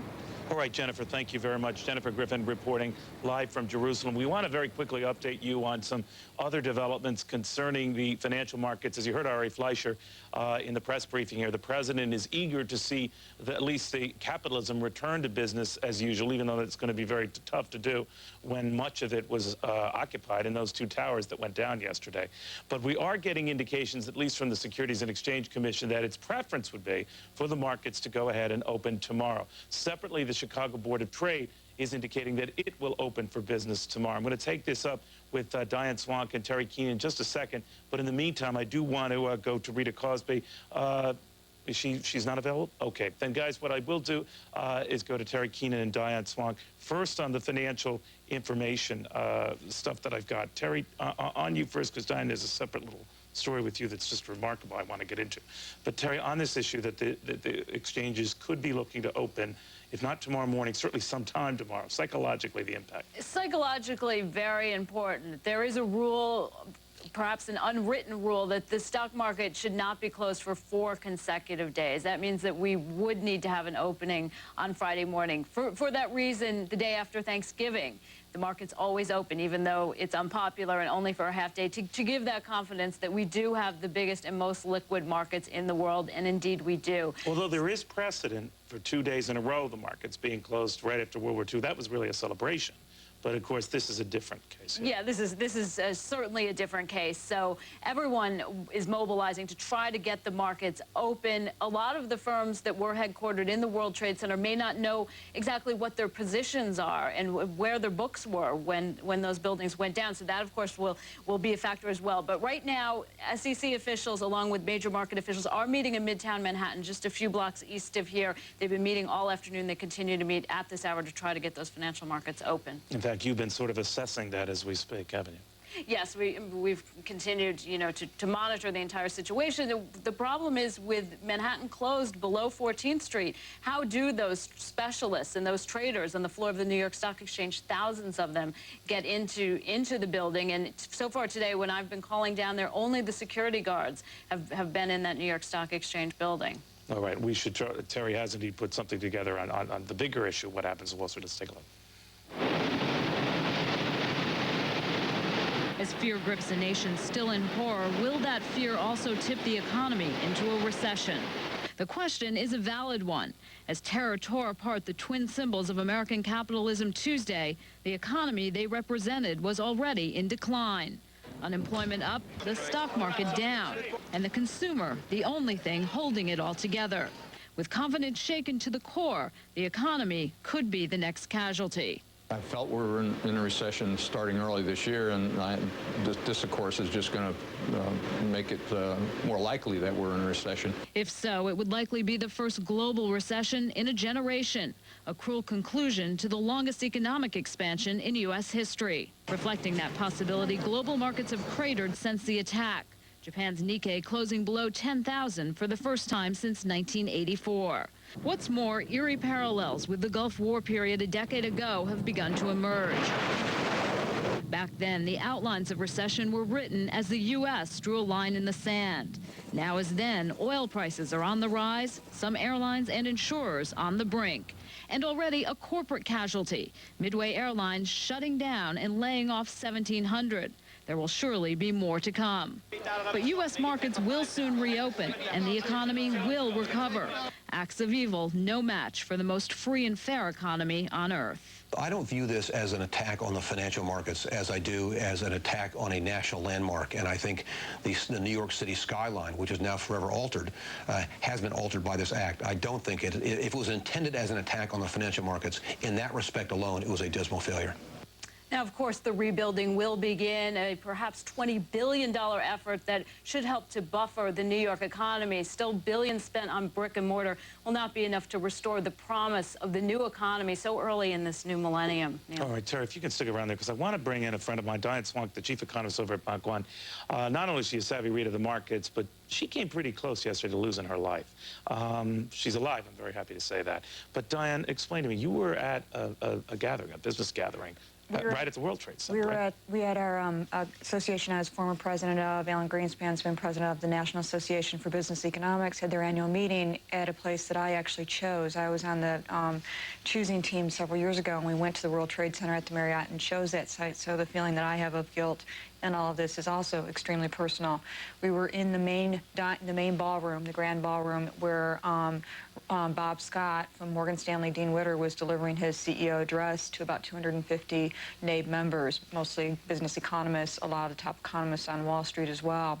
And all of a sudden, about 2 minutes into his speech, we heard the shake, felt like an earthquake, and the entire ceiling of the Marriott ballroom is made of glass chandeliers, and that was shaking, looking very close to breaking. And immediately, I give so much credit to the Marriott staff, who very efficiently, obviously very well trained, tried to evacuate us. We should stress, if I'm getting my perspective right, this is when the first plane hit. This is when the first plane hit, and we got out from the first plane and began to, I was mentoring some students. One student had come from the Arab Emirates just to meet me and take her picture with me, and she had asthma, and she was starting to panic, and she had no medicine on her. We had several people tried to gather around, hold hands to make sure we could stay together as a group and not lose anyone, and we're making it away towards the water and running away from the building. She said she couldn't run, and we said, you have to do whatever you have to do, just keep moving. And every time people would look back, unfortunately, they looked back and they saw the second plane hit, which was a very gruesome experience, because you could see. So they're running back, they're trying to get out of there. They look back, they see the second plane hit. And that one was quite severe because all of a sudden everything is falling out of the sky besides. Including bodies. Right. And trying to keep these kids, I'm a mother, and my instinct is keep kids calm, and they're not kids, they're in their early 20s, but they were scared to death. They're from different countries. None of them had their passports with them. Everything was in the hotel. And so we all, somehow, three of us chief economists from Chicago, Tim O'Neill at Harris Bank and Carl Tannenbaum, found each other, along with Steve Landefeld, the head of the Bureau of Economic Analysis in Washington, was with us. And we got a group, it ended up being about 12 of us all together that walked into Battery Park, and then came the soot. And as the soot started to come, people panicked again in Battery Park, and it was terrible. You saw, acts of extraordinary kindness. In our group, I saw a woman who was walking with a crutch, and people said, "Walk faster," and we're trying to almost trample her. And she didn't have a mask, and they had been giving out masks, so I gave her my mask, and Steve handed me his tie, and I tied the tie around my face, and because I could move faster than she could. I saw people in wheelchairs, and people were, trying to throw chairs at windows to get inside of buildings to escape. Was anyone in that group group, Diane, hit by any of this shrapnel or falling? Actually, a good friend of mine who was reporting from the conference, Mike McKee at Bloomberg, he ran into us later on. He was there when the building collapsed and somehow caught up with us in the park, and he was covered in dust and had blood and cuts all over, and we were trying to clean him up a little bit with what water we had. And then he ended up having a truck came by that he recognized the people in, and he got in it, and I contact with him later, and he was okay. But as far as I know, everyone got out of the hotel, but there's still people that, my friends, that we couldn't track down. We sort of set up, at Bank One, we set up a main space. They had food for us when I got there. I was in contact with the chairman's office. They were making phone calls from Jamie Dimon's office around the country to anyone I met that I could get a line out, just because no one could get any lines out of New York. They're making phone calls to assure people. Also, Bank One, Jamie is an old New Yorker. Did you say Jamie Dimon is the head of Bank One? Chairman of Bank One. He has established a fund already where Bank One will match for the disaster relief $1 up to $1 million in contributions. Diane, I'm glad you're well. But Thank just you. a quick psychological question for both of you. Terry, I'll raise this with you. Is that, a lot of people came very close and saw quite a bit yesterday. And I'm wondering, among the survivors, the friends of the survivors, how that affects going back to business. Well, it has to. Even if you're just watching these horrible images on TV, how can you just go back to business as usual? What do people tell you, Diane? Well, one of the things that it reminds me of is I've been thinking about, I never delineate between the economy and my life, and this can't be more wrapped up in both. I've been asked the economic impacts of this, and ironically, we talked about the rebuilding, and rebuilding is a stimulus, and it's something you don't want to talk about in sad times. But I think what you have to think about is we've been through crises. Remember the Cuban Missile Crisis, when John F. Kennedy was killed.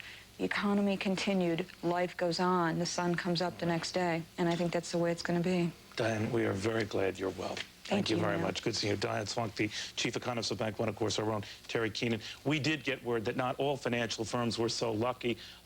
We are told as well that the vast majority of the folks who work at Cantor Fitzgerald, a major brokerage firm in its own right, have not been accounted for and are feared dead as well. We do not know the status of all the workers of Morgan Stanley Dean Witter, who were housed in those two towers. The early reports are that the vast majority of them got out okay, but no indications as to who did not.